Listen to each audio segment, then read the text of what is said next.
So Arsenal have a left wing problem. And who are the culprits? The people playing left wing for Arsenal right now. Gabriel Martinelli and Leandro Trossard.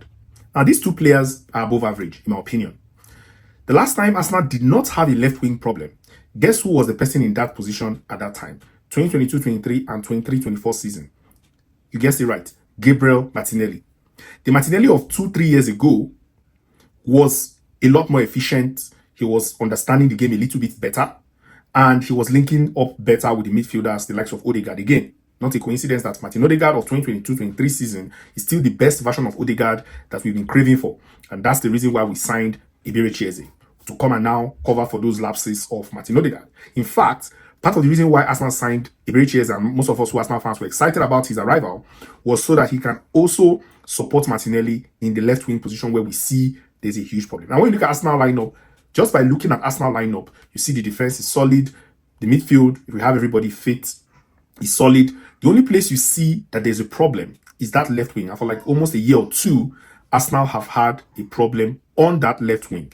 The output of Bukayo Saka, he's not been informed by the way this season, but he's still a lot better than whatever Trossard and Martinelli will give you in a typical game. Now, Martinelli, to be fair, has his moments. In the Champions League, you will see Martinelli show up. He's almost like a super sub. Everybody knows what Martinelli can do to your team when he comes in the 70th, 75th minute. He will bring in the pace, his movements, and if, God help you, if he catches you in a one-on-one situation or a counter-attack situation, his pace can run down any defense. You could see it several times, in the Champions League against the likes of Bayern Munich, against the likes of, Chelsea, I think, and several other games where you can guarantee that Martinelli, if he comes in as a substitute, he'll be very impactful.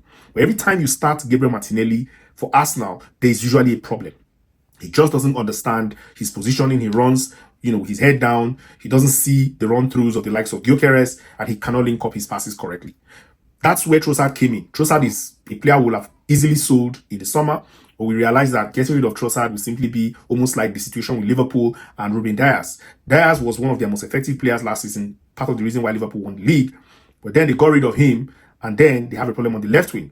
Cody Gakpo is nothing like Ruben Dias, and as of now, Dias has scored about 31 goals for Bayern Munich already, and we're still in March. So we didn't want to be in that situation where we get rid of Leandro Trossard and we just can't get any proper output from the likes of Gabriel Martinelli. So we got in Eze, and you know the story. Eze came in, he couldn't give us those, return runs that we needed as a team that wants to be compact in the defense.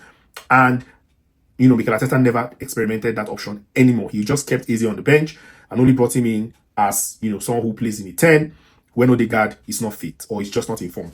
So now we still have the same problem where we have to live with the likes of Trossard, even though we know he's not the best person to give us any output from the left. On the day Saka is off, is not fit, or Saka is, not himself, Arsenal have the attack is very weak. So how do we solve this problem beyond this season? Not just for this season, because Arsenal still have about 8 games in the Premier League, hopefully 7 games in Champions League to get to the final, and then the League Cup final, and then of course the FA Cup, maybe another 6 or 7 games. So the thing is, what's the permanent solution to this problem? In my opinion, I think Martinelli still is, because of his age, he's still young. He still has time.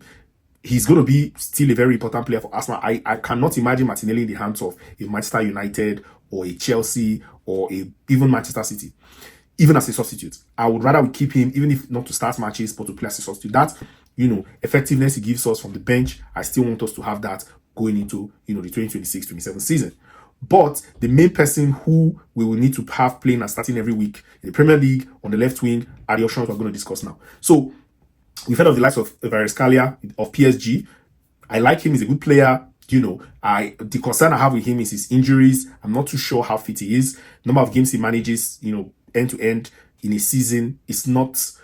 He's barely fit throughout the season, and he's almost like a typical. He's not as bad as Gabriel Jesus, but he's not always fit.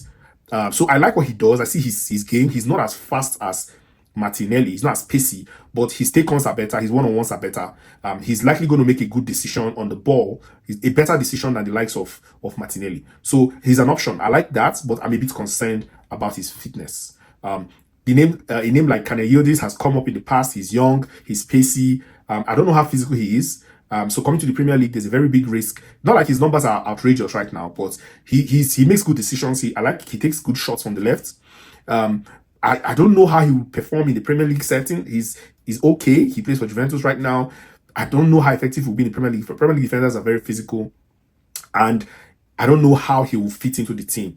But because of long-term availability, if you ask me right now, I love the idea of Kvaratskhelia. I'm hearing the numbers that have been thrown out there in the region of 100 plus to 120 million pounds. I will not pay 120, even 100 for Kvaratskhelia right now, because I'm a bit concerned about his fitness levels. I will go to 80 if I can for the likes of Yildiz, just because he has time. And he's going to bring something different. His game is going to be a bit different, and he's going to be dynamic. He's just like somebody like this Barcelona winger, right winger, the Brazilian one. He's very effective. I've forgotten his name. I'll probably remember.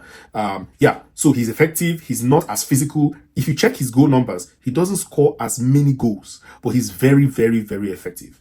So if he shows up in the pitch, his take-ons are good. He's going to make the right decisions. His dribbles are good. So yes, I want to see that from Yildiz. If we end up with Yildiz, I'll be a bit more excited because he's always usually fit. You can't do anything with a player who is not always available. And that's the reason we're having problems with the likes of Gabriel Jesus. So let me know your thoughts in the comments.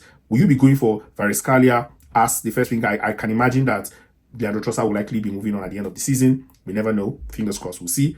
But if you're going to spend 80 to 100 million pounds, will you be spending that money on Kenan Yildiz or Kvaratskhelia? Let me know your thoughts in the comments on what you believe will be the permanent solution to solving Arsenal's left-wing problem. And don't forget to smash that like button on the video, and I'll see you on the next one. I'm out. Cheers.